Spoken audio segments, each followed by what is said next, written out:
Go ahead, Buzz. Talk for me for a sec. 1, 2, 3, 4, 5, 6, 7, 8, 9, 10. Check, check, check. Dan, do yours again, please. Test 1, 2, 1, 2.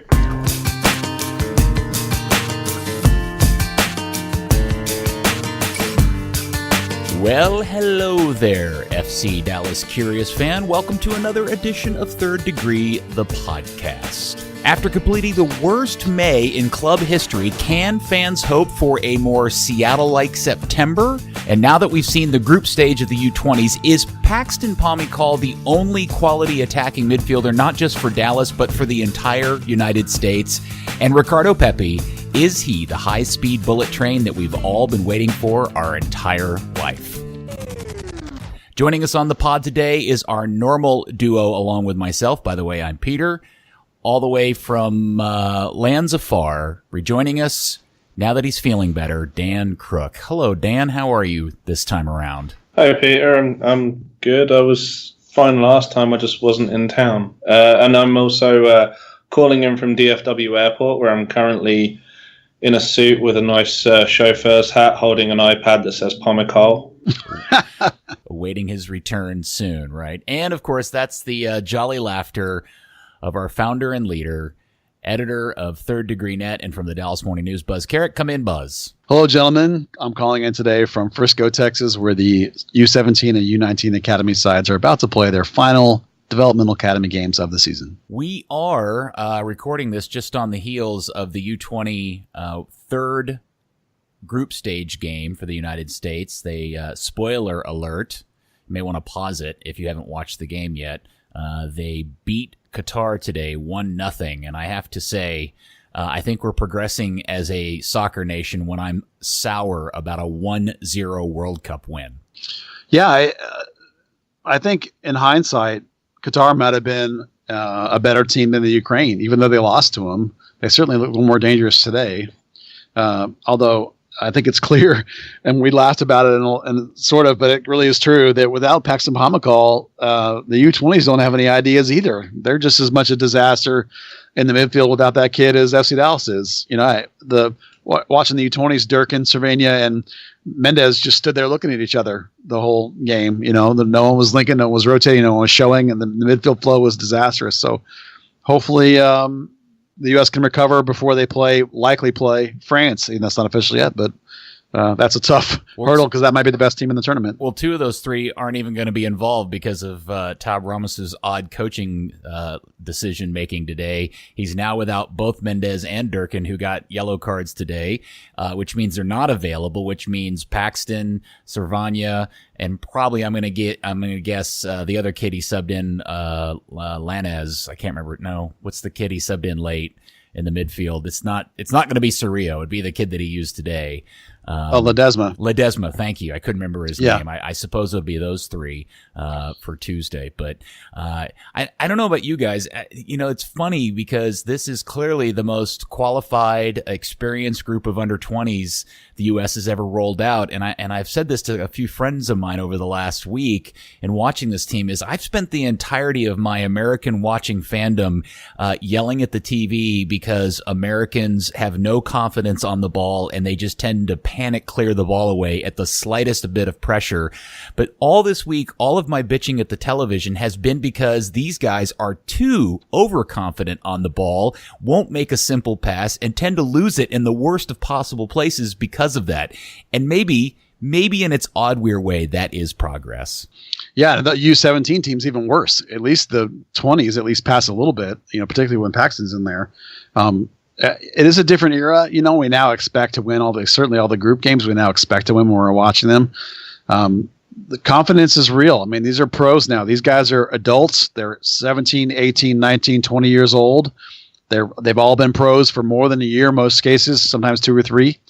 You know, these are not little baby college kids or high schoolers that have no idea anymore. These are now full boat professional players that are going out there and taking on other professional players. So it is a different era. And as an FC Dallas fan, you got to hope that Cerrillo being the only pure holding mid really on the team, that you might get a Cerrillo, Cervania, Paxton Pomykal combo next game. That might be a lot of fun to watch from a local perspective. Dan, since your motherland's not in the tournament, are you even bothering to watch this time? Nah. Not really. I'm keeping up with the US, but no. It's inconvenient being during the day. It's not always easy to sneak in watching a game of soccer during work. I know, but you can record it and watch it later on, can't you? I've never understood people doing that, to be honest. What? It's live sports. You don't watch games on tape or DVR? No. Never? No. So if you can't watch a sporting event, or even if Luton Town was available, you would only watch it live? Yeah. Take earlier in the year, had the chance to either watch Luton lift the League One trophy and the whole game, or go to Houston and watch FC Dallas play Houston. It was a choice of one or the other. And which did you choose? I watched Luton win the league. Of course you did. Of course you did. Good for you. There was less smog and humidity.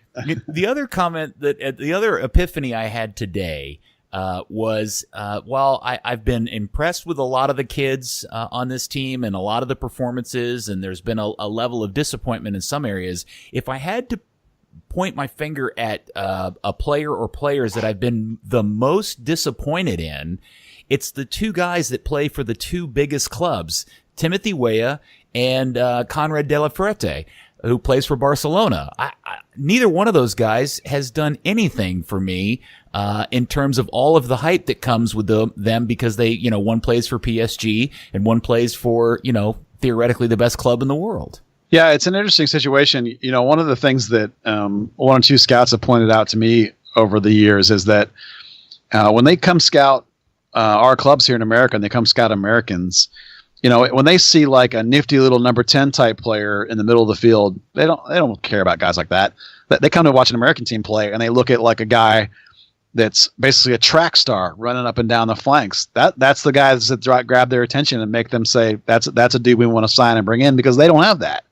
And that's one of the reasons why a guy like for FC Dallas, like Brian Reynolds, is so interesting to people outside of this club, is because he has a skill set that is in terms of his athleticism and size that they just don't have in a lot of countries. So sometimes those guys that are playing for those big, huge clubs that are American aren't necessarily your Paxton Pomacles.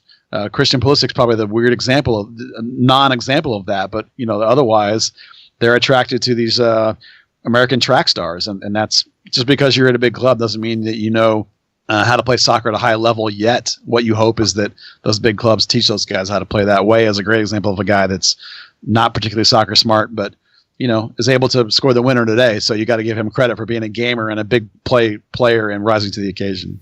Yeah, he finally converted a really good opportunity, and it was when they needed it at most, so I should give him credit for that. And overall, I've really enjoyed watching this group of players. I've been really confused, and I'm still very much to be determined on what I think about Tab Ramos as a coach and some of his decisions. And today in particular, when he really I couldn't figure out why he waited so long to sub out Cervenia once Durkin got his yellow card, because Cervenia was already on a yellow and he was in danger of at any moment having neither Durkin or Cervenia available for the next game. And he took way too long to get that kid out.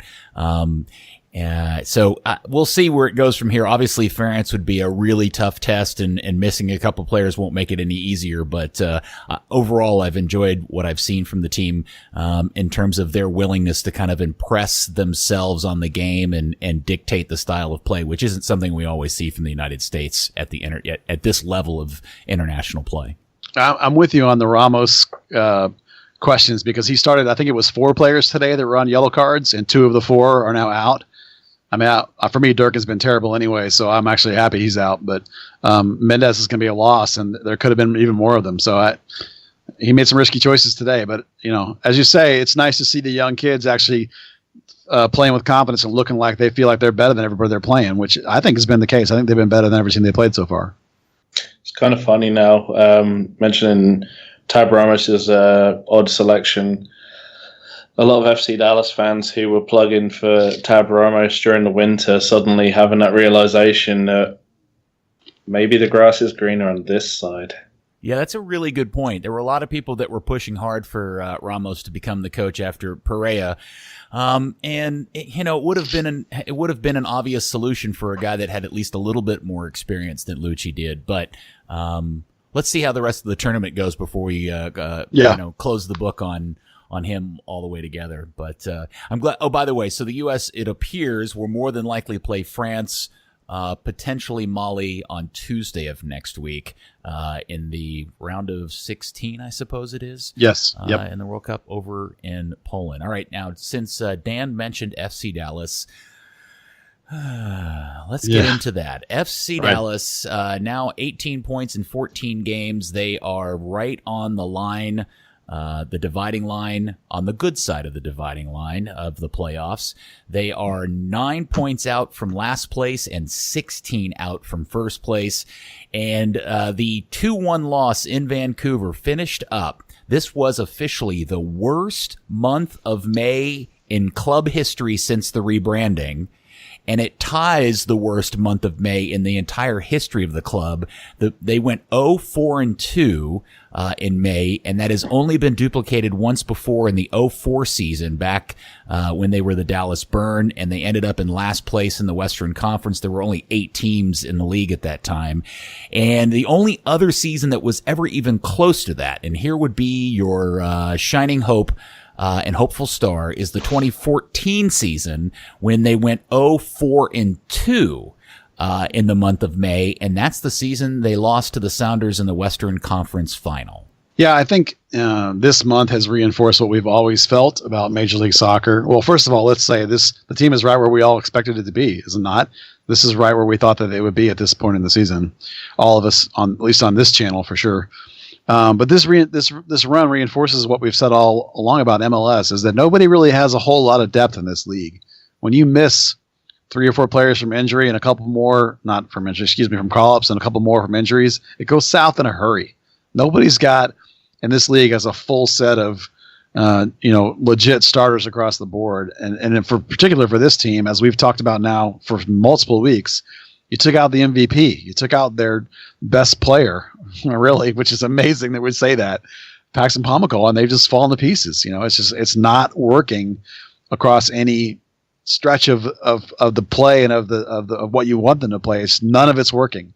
So they got a hole to dig out of, and maybe they're going to start getting some pieces back. But I think just again, they're about to lose some more pieces. So it's going to be a tough stretch through the end of June and July, to be honest, with all these guys missing. Yeah, we'll talk about this upcoming schedule here in a second. It was, again, Vancouver 2, Dallas 1. It was kind of a weird game, and especially the shocker of the opening goal for Vancouver, which came from their player splitting Reggie and Barrios, who appeared to have a good beat on him, but neither one of them really seemed to put in a quality effort to stop him. And then he got past them, and then he didn't get closed down by anybody.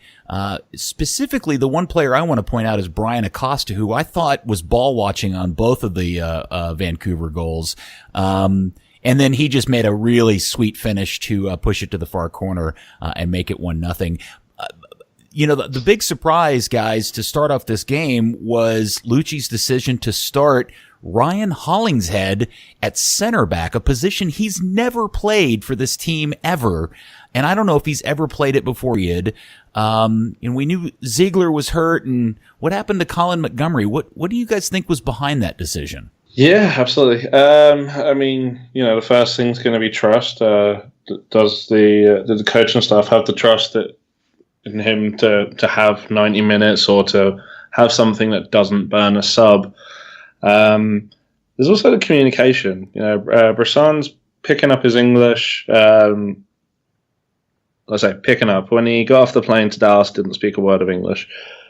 Now speaking Portuguese, is automatically passable Spanish. Ryan Hollingshead speaks Spanish. Rita Ziegler speaks Spanish. Colin Montgomery, don't think so.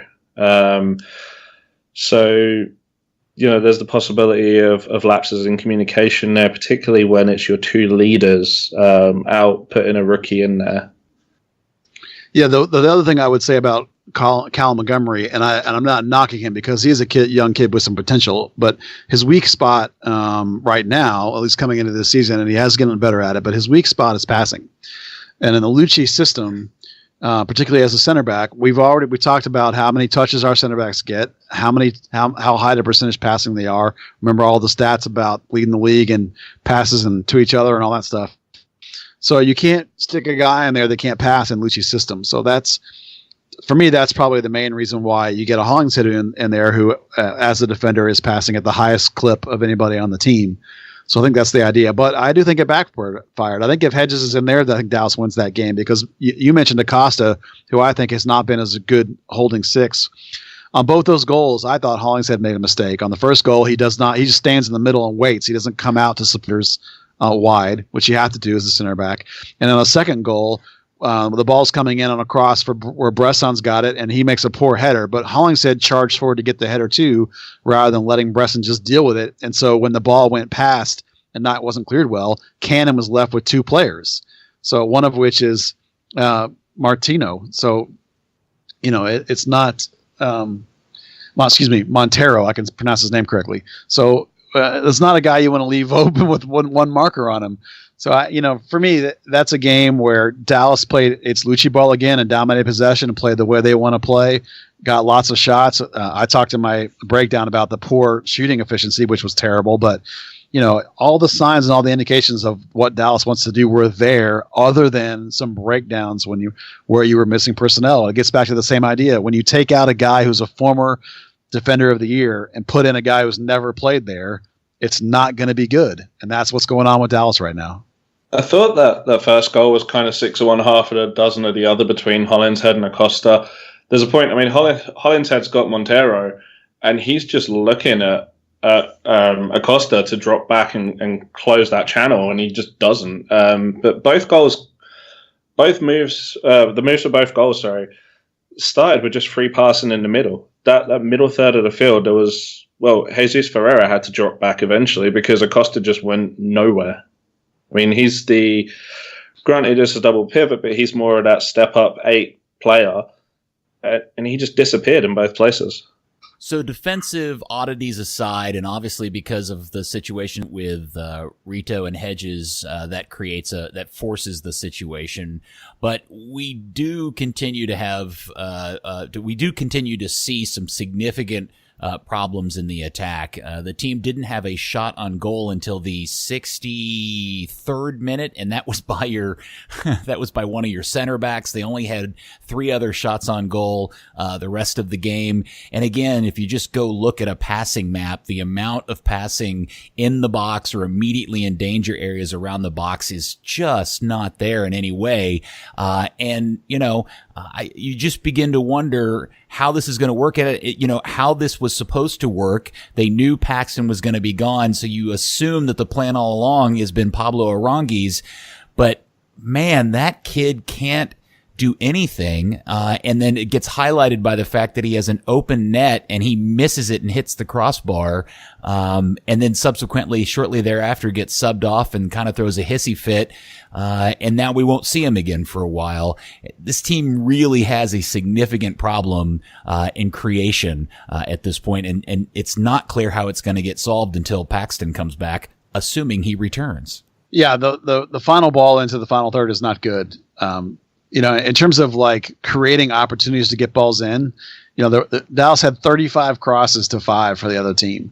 They had 13 corners. So it's not necessarily that they're not putting themselves in the right spot in terms of like right outside the final third and right outside the box. It's the final connection, it's the final pass. And maybe that's one of the products of having a youngish team. Maybe that's one of the products of missing so many people, particularly as you just mentioned, Paxton Pomykal, who's clearly at this point everything in terms of the final attacking third.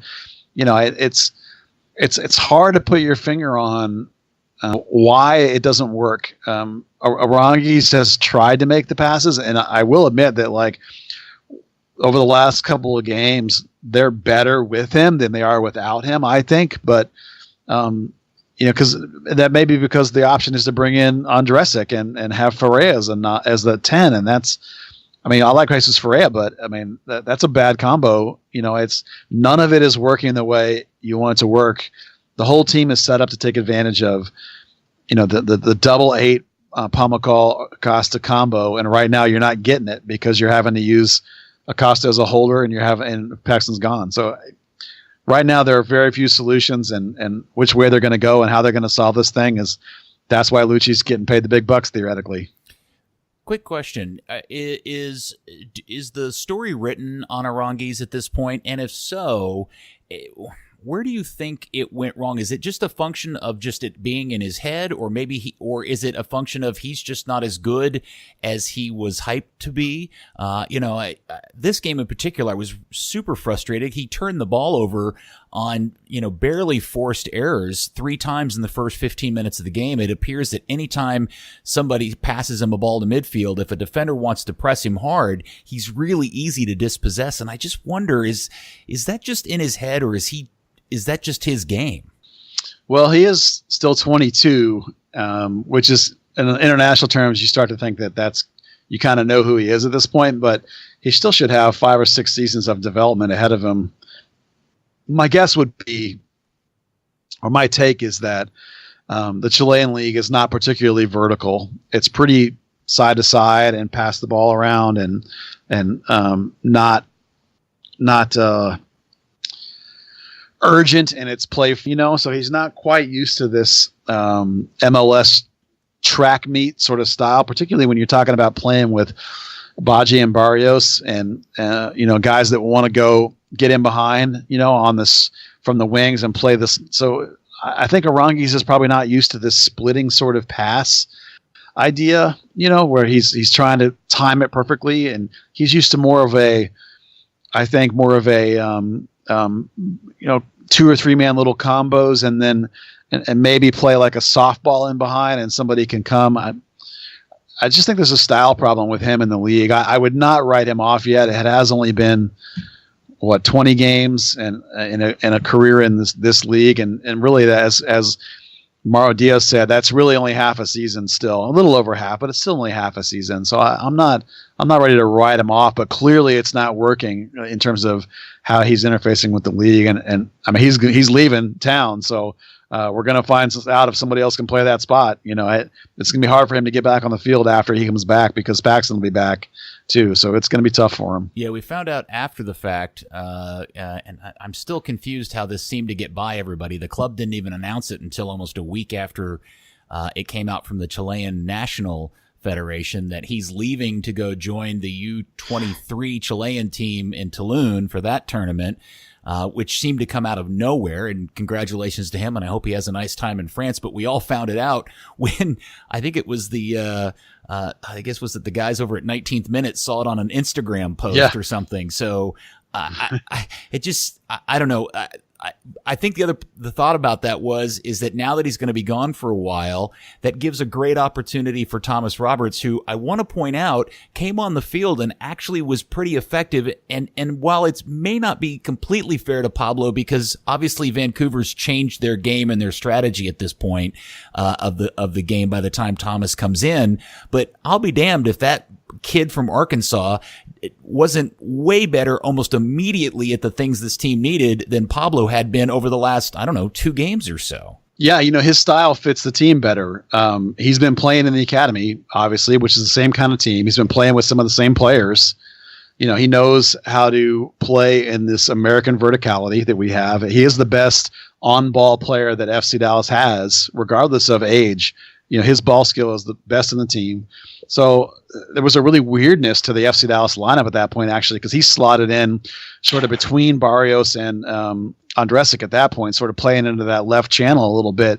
And Baji was playing as a high striker next to Andresic, and that left the whole right side of the field open for Reynolds, which was a lot of fun to watch.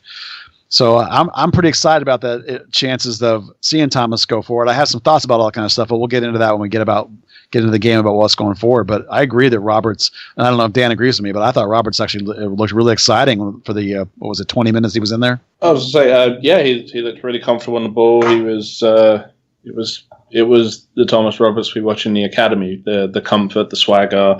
Maybe doesn't always look totally assured, but mentally he's a page ahead of everyone.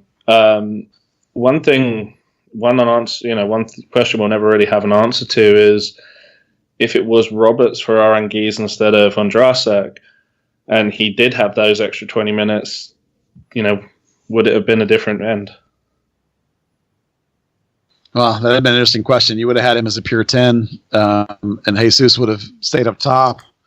I mean, that might have been my instincts, because that would have been more of a direct change for change. But, Lucci has a lot of confidence in Ferreira as a 10, so he has played there a bunch in the academy, so that's something again we can talk about later. Ferreira also wasn't really getting it done up front. I mean, he didn't have a shot on target, had the 4 missed. As I mentioned before about the massive hole in the midfield, he was coming back to midfield enough that he may as well have been a 10 the whole game. Yeah, and not to continue to pile on the Odresnik train, or whatever you want to call it, 30 minutes, and his stat line is this: 30 minutes, 3 fouls committed, and 4 touches of the ball. Yeah, it wasn't good. He had 4 whole passes. I don't. Part of that too is the short circuit in terms of Dallas being unable to get the ball to their center striker. I mean, Ferreira only had 45 touches, and a lot of those were when he came back to midfield. So some of that is a total disconnect. But do we want to get into this again about Ondresic? I mean, I feel like we've beaten the crap out of this. It's just not good enough. No, it's not. And Dan, we haven't heard from you in a few weeks, or in a couple of weeks. And while this team has struggled, I'm interested in your perspective and your perception of what is ailing the team, or where you think it's at this point. I mean, you're saying take Paul McCall out of the team, you take a lot of the creativity.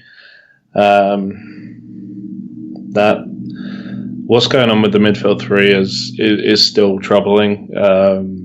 We've gone from last year having that zone 14 hole to having the hole just shift slightly further back.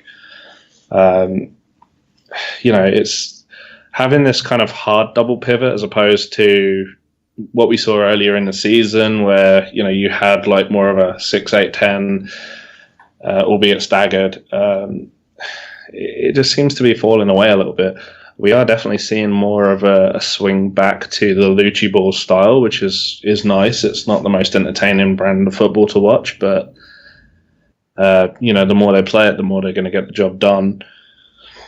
Although that said, the two clear attacks did come off of counter attacks. They're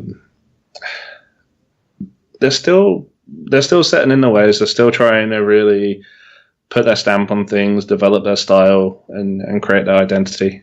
So we're now done with the month of May, and which typically is generally a pretty good month for this club. And now we start to get into the stretch that historically has been a bit of a sticky wicket for this club. And maybe that's a good thing, because we've had so many years in a row where this team has started off very hot and then just completely deflated as the season went on. So maybe this will be the inverse of that, where a kind of a slow, sputtery start blossoms into something that LA and Seattle have enjoyed over the years.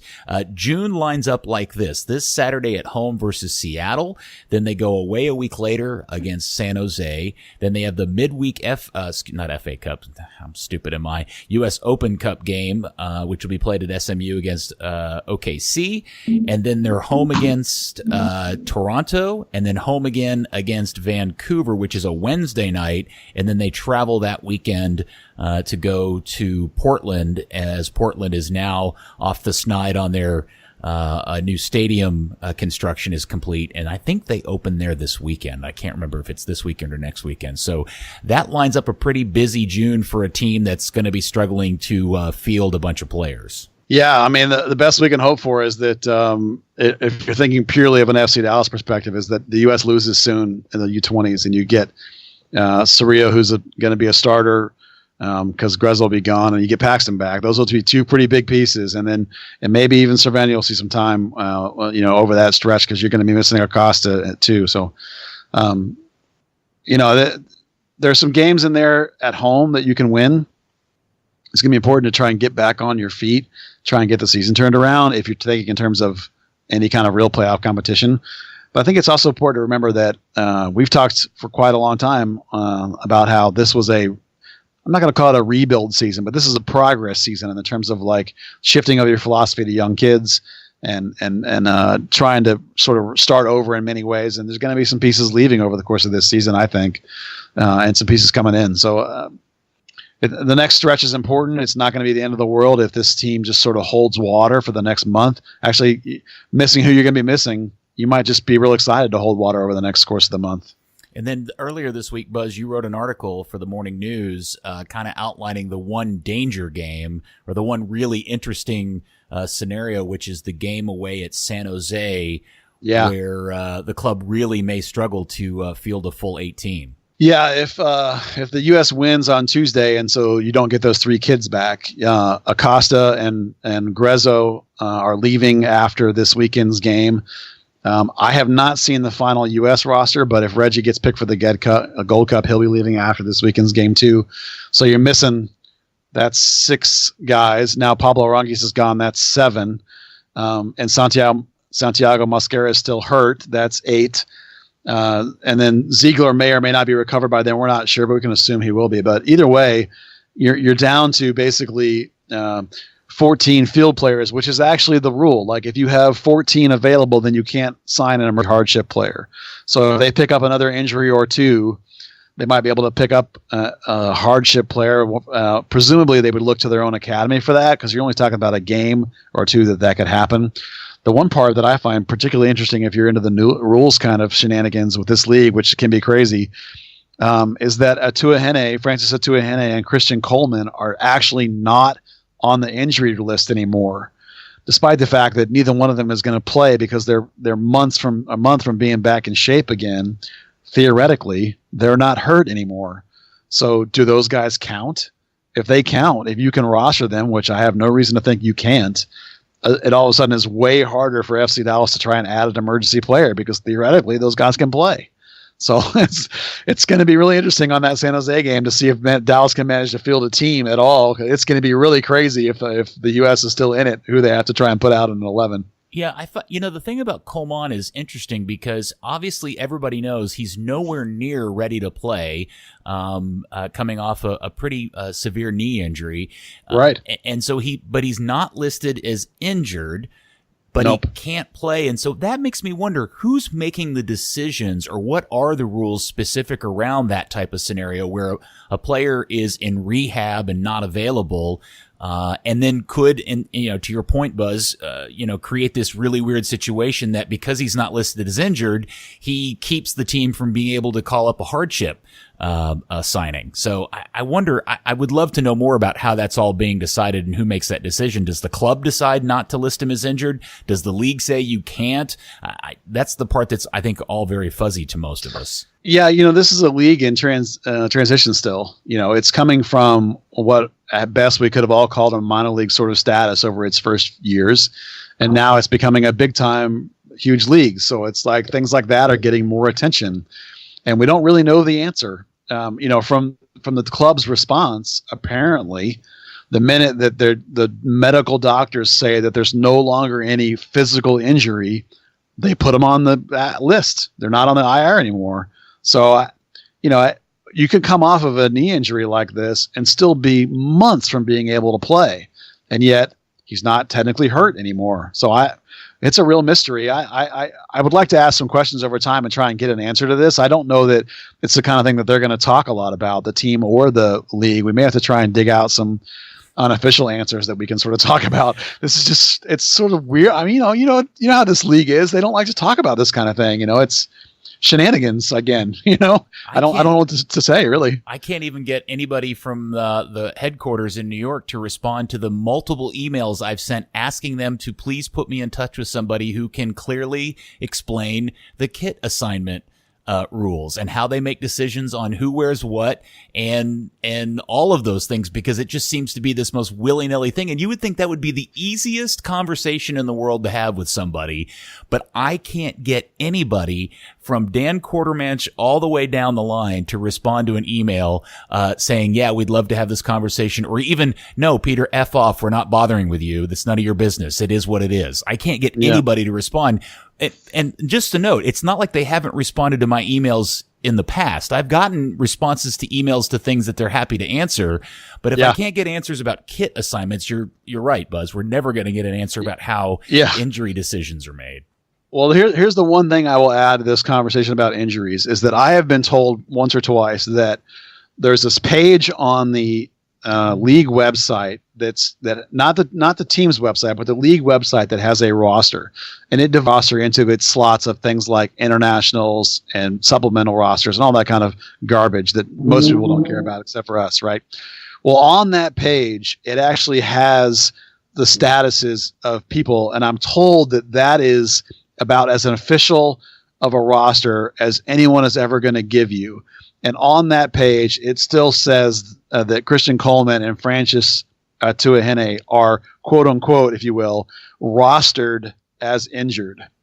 Now, do you want to make an argument that that's different than the MLS injury report? I mean, who knows? So it may be a case that those guys still count as injured, even though they're not injured because Dallas says they're injured. I mean, you're getting into the minutia of roster rules, and this is MLS, and honestly, they make this shit up sometimes as they go. So the bottom line is right now, Dallas has too many players to be able to sign an emergency signing. They're not going to be able to get one. So the rest of this is just craziness that this league sometimes is so hard to get a finger on. Dan, aren't you glad you moved to the United States? Yeah. I will say that that roster page that Buzz is talking about, that is actually a copy of the spreadsheet that the league sends every team every week, which contains the information for suspensions as well as things like IR. Yeah. Obviously, there's a few more details in the spreadsheet, but when you see it, it's it is the Bible. Really is. And as far as I was told last year regarding something about Tuahene and Tumasi when they were switching back and forth, that take that as gospel. Interesting. Yeah, so that comes back to the weirdness of they're not actually injured and listed as, quote, injured on the roster, which is different than, I don't know, man. Who knows? It's like the Wizard of Oz, like when they pull back the curtain, it's just Dungarb is actually like a really tiny, tiny person and actually has green skin. I was like, I don't know. He's Kermit the Frog? No, Kermit doesn't have ears. Oh, does he not? No. He's a frog. That's true. Frogs don't have ears? Maybe he's just got Mickey Mouse ears, and that's the story of them. I'm so confused. All right, so Saturday, I have great news for you guys. You guys are going to be so excited to hear this news. I've been waiting for 30 minutes now to tell you this. Baldomero Toledo will be our referee on Saturday. Yes! Oh, I was going to bring that up. You beat me to it. We don't have Blas Perez in Dallas anymore, so is there a problem? That's right. I forgot they were BFFs.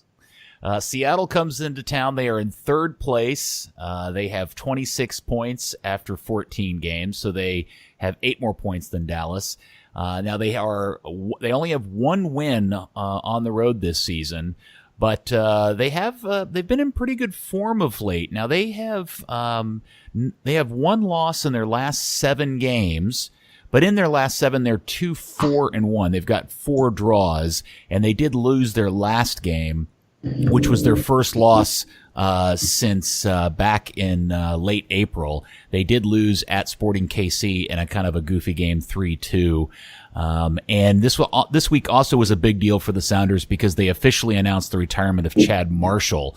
So they haven't had him for a while, and their other center back, Kim Keehee, apparently has a knee injury. I will note this before I turn this over to you guys. I did enjoy the hilarity on the FC Dallas website because the match preview section on the homepage, its subtitle is "Set the Stage. Dallas returns home against shorthanded Sounders."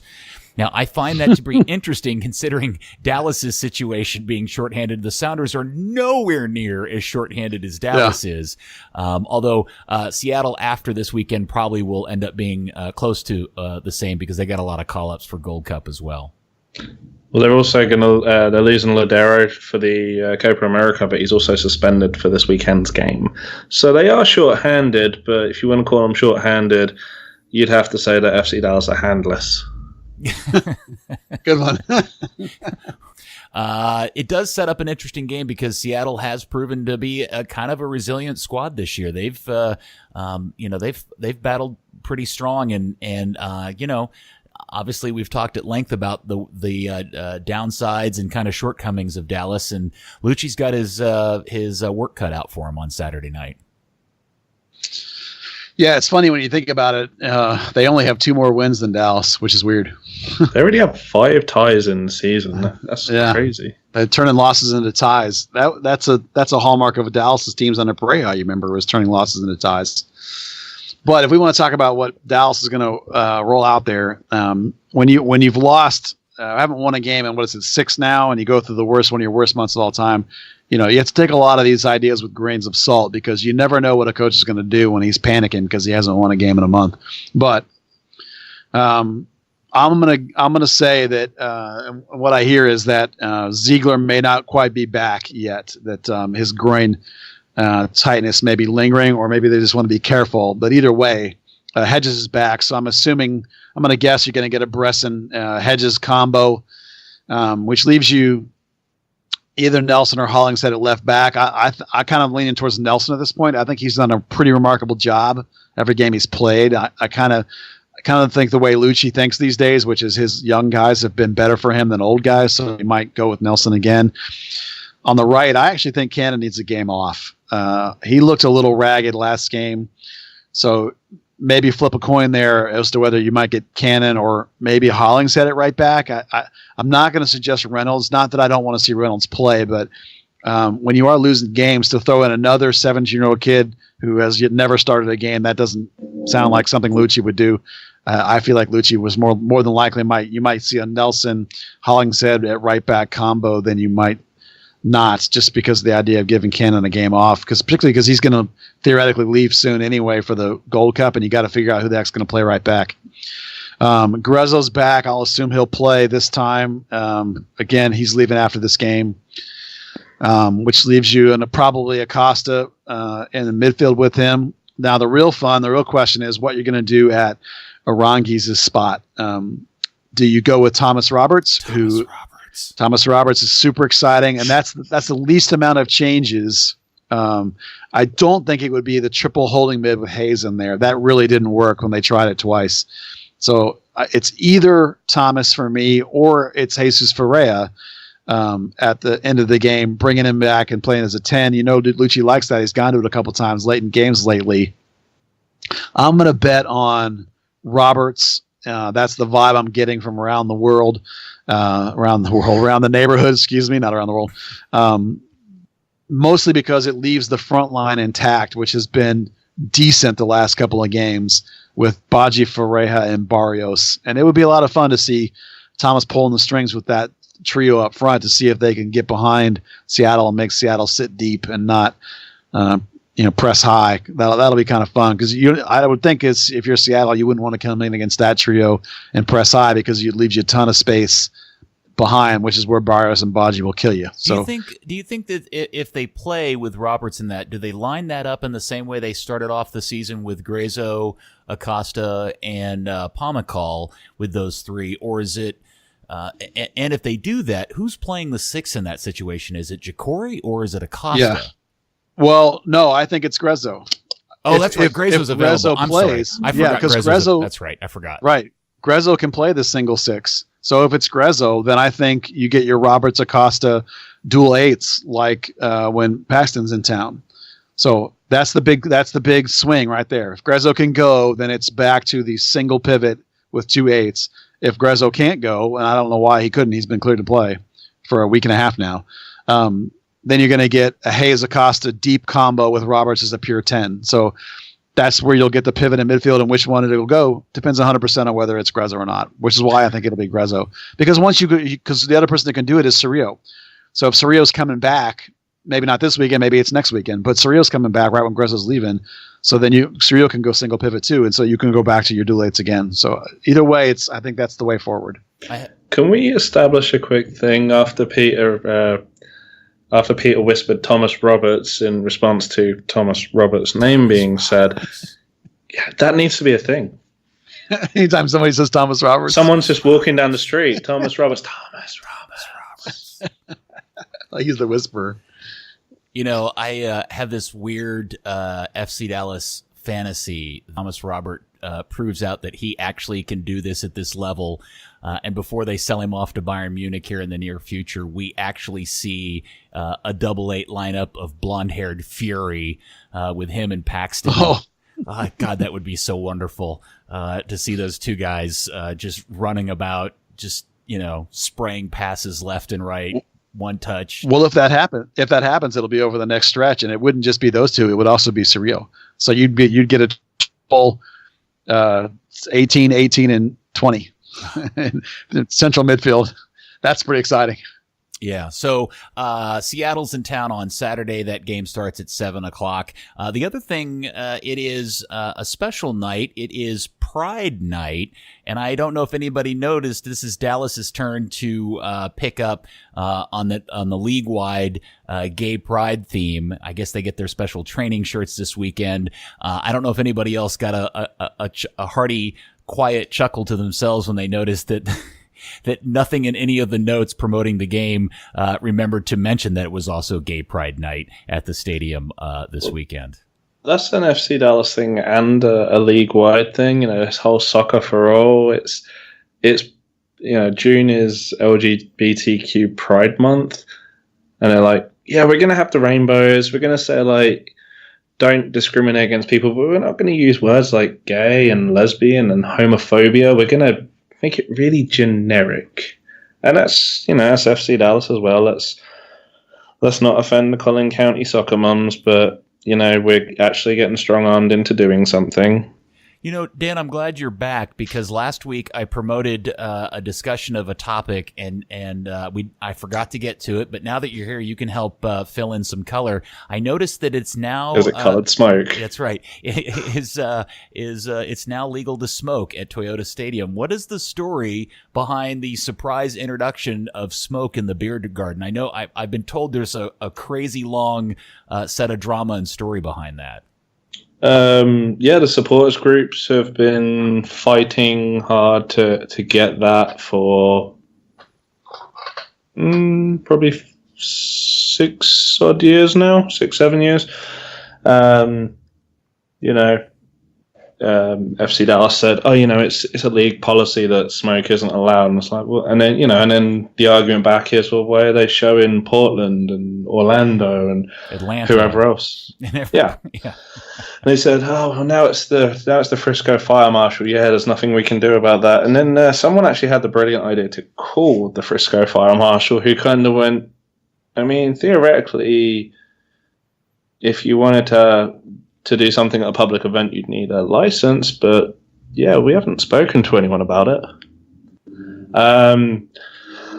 Last year, I mean, I was still involved with the supporters groups and in those meetings last year, and last year a proposal was made for a particular type of smoke bomb that doesn't involve like a real spark, so there's no real risk of fire. Obviously these are pyrotechnic devices for the most part.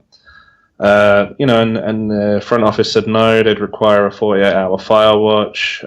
Fans went, cool, we'll keep it in a bucket of sand and keep an eye on it for 2 days, that's no problem.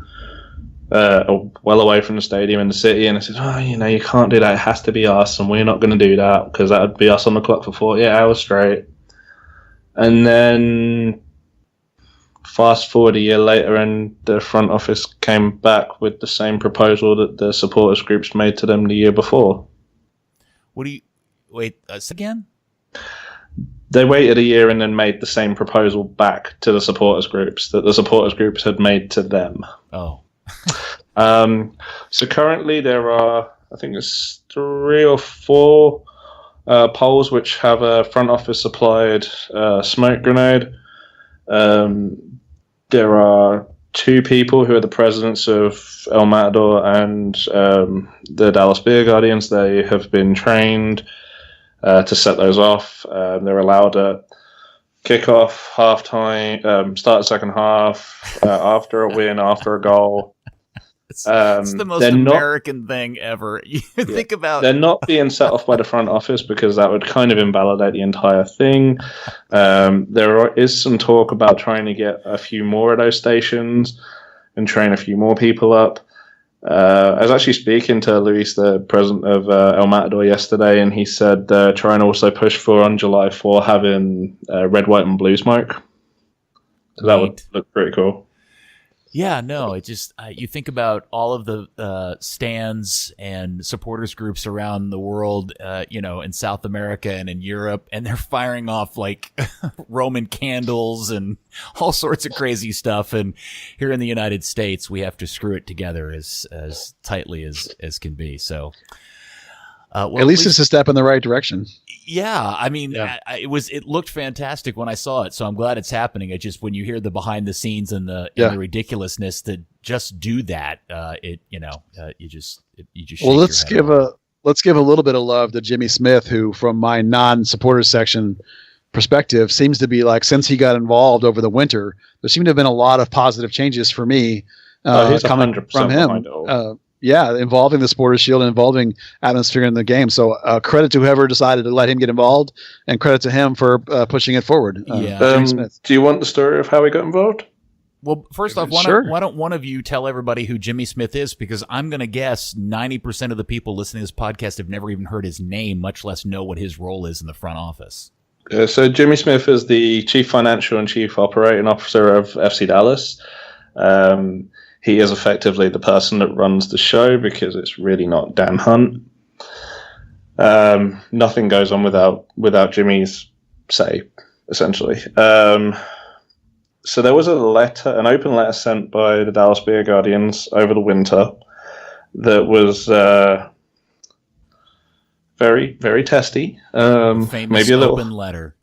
Yeah, maybe a little harsh in a couple areas and a little lenient in others, but that found its way to him, and he coordinated to start sitting in on meetings and have a meeting in pre-season with the supporters groups to address the concerns. And he is definitely more for having a nice environment where everyone gets along, where there's been a lot of friction in the past. I mean, I mentioned, there's been like 7 years trying to get those smoke devices, the nets that you see the tifos hung off now. That was another debate that started in 2012 actually, and that only came to fruition last year. There were years of, well, we can't let you use our pulleys, but we can let you use another set of pulleys, but that costs $10,000 and we're not going to pay it. This makes me laugh. Well, we have smoke, we have tifo, and everybody over in the Beer Guardian is doing their best. And again, the highlight all of it is the guys playing the trombone anyway. So just more trombone as far as I'm concerned. Yeah, El Jefe and Charlie. Okay. Other note, we also had a historic happening this week as North Texas Soccer Club suffered its first loss. And it did so up in Toronto, losing 3-2, or was it 4-3? Uh-oh. I can't remember. 4-3. 4-3. First loss ever for the club, and an exciting game. Wait, wasn't it 3-2? Or was it 3-2? I don't remember. I don't know, man. I forget to actually look up the scores of these games before we do the show. It was 3-2. 3-2. Hey, don't worry, everybody. It's a free podcast. You didn't pay to listen to this damn thing, so you get what you pay for. And, this is one of those, I did find it very weird that on the same day that the Europa Cup final was being played, I couldn't find an English broadcast version of the Europa Cup, but somehow, through the miracle of the internet, I was able to watch North Texas play Toronto 2 with multiple cameras and in English in real time live. It was in replay. I couldn't believe I was watching this. Now, it was the worst camera angle you could possibly imagine, but I just found that really weird that I couldn't watch the Europa Cup final in English, but I could watch North Texas and Toronto 2 battle it out on the turf. Well, that's because they couldn't find an English broadcaster with an adequate view of the field. It was so far away. Yeah, that whole that Europa Cup broadcast was that was like the blimp cam view. If you're a tactics person, it's the best view possible, but for everybody else, it wasn't very good at the Chelsea-Arsenal game. Guys, I just, I was watching this game and I realized he had an opportunity that he banged off the upright on the right, but Ricardo Pepi finished a ball to tie the game at 2-2. I think it made it 2-2. That I tweeted out because as soon as it happened, I thought to myself, how many times have I watched an FC Dallas professional, veteran, highly paid, experienced player completely bonk that exact same scenario in the last 5 years? And I could think of multiple times in multiple players, but Ricardo Pepi, I'm really hoping this kid turns out to be the real deal and we see him in a senior shirt sooner than later. Well, the hype train is real for sure. And I would say that all signs are, and I completely agree that the kid is 100% for real. It's only a matter of time. Yet it's important to remember that he is only 16 still. So we don't want to get too carried away too fast, but he is absolutely a player that will have MLS level impact inside of, like, we'll say the next 2 seasons. I don't think he'll spend more than 1 season with North Texas. I think he'll be with MLS next year. So yes, he is for real. Yes, he won't be the opening day starter in 2020, but he's going to move in that direction. The kid has unbelievable instincts and unbelievable body for the league. He's the right size. Needs a little more upper body mass, but that's because he's 16. He's going to fill out. He's going to be fine. He's got all the tools you need to be a frontline, legitimate 9-type striker that can dominate MLS if he sticks around long enough in MLS to do so. I'm interested, and I don't know, Dan, if you want to participate in this, but Buzz, I'm sure you will, since this is really your wheelhouse. If you had to line out the top 10 academy, full-on top-level potential and you can even go all the way to Paxton, guys that are playing on the senior team. If you could you list that out of who you think has the ultimate most potential down from the next 5, 6, 7 to 10 players? I think that'd be fascinating. Can I cut in a sec? Yeah. I actually need to run. So can you finish without me? Yes, we'll finish without you. Awesome. I look forward to listening to the last few minutes. Yes, Dan. Well, if you've got to go, you've got to go. We all understand you have cotillion tonight. Yeah, have a good time. The hell is that? Look it up. It's funny. Oh, it's not a board game, is it? It could be, yes. That sounds fun. All right, take care, gents. Have a good day. Tally ho. See you later. Tally ho. Go ahead, Buzz. I assume you mean relatively currently. You don't want to go back to Funes Mori and such nonsense. No. I mean of the current group of players. The current group. Okay. Starting with Paxton and all the way down, who do you think has really the most potential, whether they be on FC Dallas or North Texas, or they're even down on one of the, it's like a 13-year-old wonder kid? Yeah.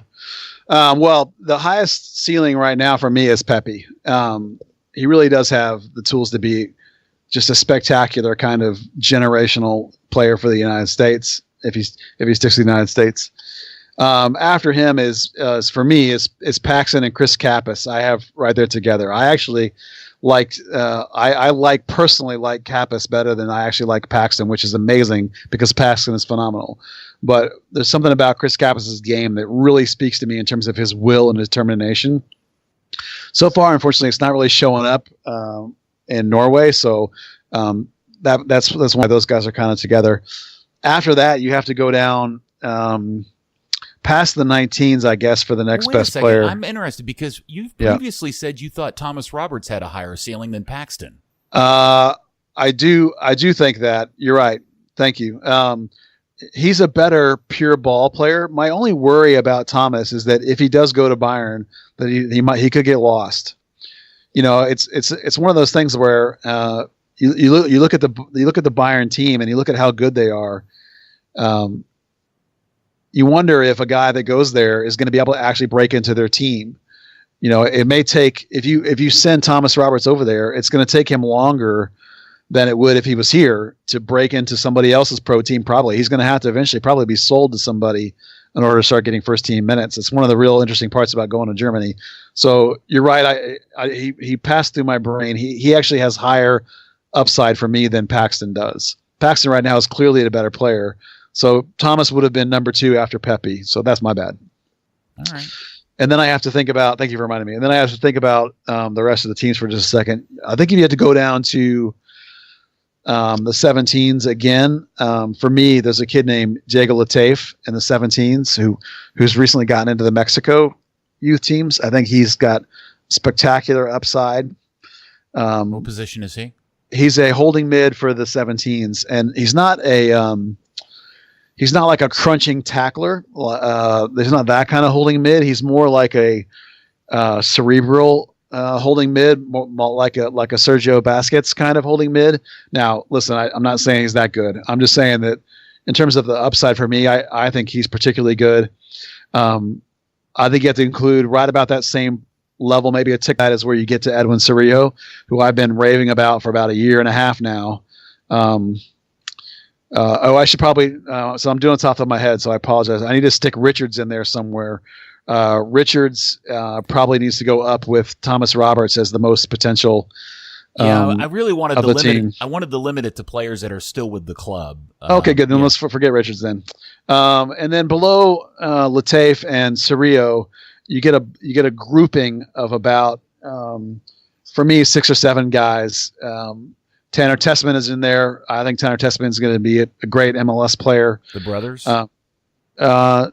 The younger brother, David Rodriguez, has a lot of potential and a lot of upside. He's a very creative kind of player in a Paxton Pomykal kind of way. I think if you're thinking along the lines of eventually Pomykal is going to leave, David Rodriguez is probably your eventual replacement in that sort of 8 to 10 kind of role, that creative role. I like Arturo, but he doesn't have the upside for me that his younger brother David does.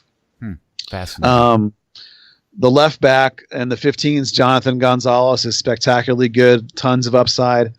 Kevin Bonilla, the right back with the 19s, is in the same sort of mode. Jota, Atua Hene Jasa, I think is how you say it, who's the kid that plays the Gambian. We call him the Gambian Pogba jokingly, but he plays as a 6 in the senior team. I think he actually has a lot of upside too. I probably put him ahead of guys like Tessman and David Rodriguez in terms of his upside, because he's such a humongous, massive player with range and such good touch and skill and passing skill. So I'm super excited about his potential, and how they found him is a miracle. He basically just fell into their laps. It's crazy how good he is. And then below that, you get into guys like Nico Carrera as a center back with the 17s. I really like. I think the 17s goalkeeper Seth Wilson has got a huge upside, but that's way down the road because he doesn't have. Goalkeepers take a lot longer. If you want to go all the way down to the 15s, you have Antonio Carrera, who's Nico's younger brother, is a goalkeeper with spectacular pro potential as a center back. Wait, a goalkeeper or is there a center back? I'm sorry. Goalkeeper. His older brother's a center. Nico's a center back. His younger brother, Antonio, is a goalkeeper. There's a striker with the 15s that's interesting. Baron Drormer, I think is how you say his name. He's pretty exciting with the 15s so far. It'd be interesting to see if he keeps up. Mandela is their really exciting center back with the 15s. Ty Reynolds is Brian Reynolds' younger brother with the 15s is pretty good. You're starting to get into territory where you really have no idea how guys are going to grow and progress with their bodies. That can really change a whole lot. And if you want to go all the way down to the 14s, there's a left back that I really, really like named Nolan Norris. Nighty Pickering is pretty interesting, one of their strikers. Antonio Ramirez is probably their best player right now. He's a creative sort of, a lot like Jesus Ferreira, actually. Anthony Ramirez, sort of that 10-9 combo player, maybe an off striker is in the future if his game progresses like based on what it is now. And they actually have that team has a kid that plays holding mid for them, who is playing up a level actually from the 13s. I know this is really starting to stretch, but he's really good. Matthew, how do I say this? Concoran, Concoran, Matthew Concoran. He's I believe that's the guy I'm thinking of. Is a pretty interesting player. So I'm starting to stretch it a little bit by going all the way down to 13s. No, you did great.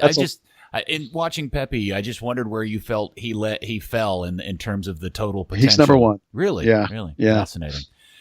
He has basically all the raw tools that you'd want to be like a frontline, legitimate international striker. For your country. I mean, I'm talking about playing in the World Cup level ability. So, you never know with the kid. Is he actually going to progress? But he's the only player that right now that I think progresses to that top best player for your country kind of player. All right. And Buzz, this weekend also is the second leg of the Chisholm Trail Derby between Classic. Chisholm Trail Classic. Pardon-moi, between the Fort Worth Vaqueros and Denton Diablos of the NPSL. Yeah, I'm a big proponent of supporting local soccer, and for me, when you have two teams that, with one of them being brand new, but it is a local rivalry, it is something we are trying to pay attention to more than non-rivalry games, and it's going to be exciting. It's game 2 of that's going to decide their little belt they're going to award between each other, and they have a great atmosphere. They don't have a problem with smoke bombs. They got lots of smoke bombs at those games. Good supporters, crowds doing the drumming, doing the chanting. It's a smaller venues. This game's at Farrington Field, which has a track around it, which kind of limits it, makes it not quite as great, but as it is if you're right on top of it. But it's a great venue with a great view of downtown, and those teams are playing some good soccer. Well, they're completely different kind of teams. One is has gone the route Diablos of the college kids that are playing for free in the summer. That some of whom are FC Dallas future pros potentially, like Brandon Turwig, who plays at SMU now.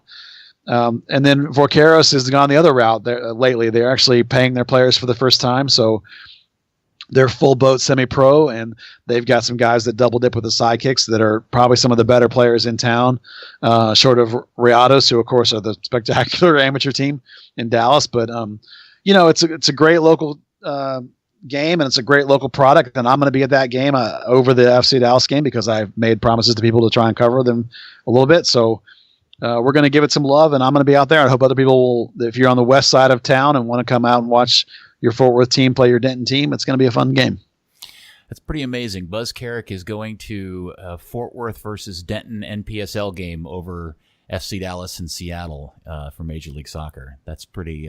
Well, I got to put my money where my mouth is, right? I'm the one that has been saying support local soccer, so here's a chance for two of them to play together. And I don't go to all their games, but it's a rivalry game, so I'm going to try and make this one. And I'll watch the Dallas game on my DVR. I'm not like Dan. I'll watch it later. There's 34 FC Dallas games, and there's only 12 of these games. So I'm gonna go to this one and cover it because I think it's important, and so I'm going to do that, and then but we'll cover FC Dallas like we always do. I'll watch it and write my report just as always. You won't admit it, but I know the reason why. It's because Fort Worth and Denton both wear hoops, and that's your favorite thing. Yeah, to get your soccer pants all excited. So that is a big part of it. That is a huge part of it. All right, so that's also on Saturday night. Well, thank you, and it's a pod first. We had one of our hosts leave in the middle of the pod. We haven't had that happen before. So no, congratulations to Dan for being the pioneer of that move. Okay, well, thank you to Dan for blowing out on us early, and thank you, Buzz, for all that insight and good information. And FC Dallas, Seattle, Saturday night, 7 p.m. And thank you, good FC Dallas fan. We will talk to you next time on Third Degree, the podcast.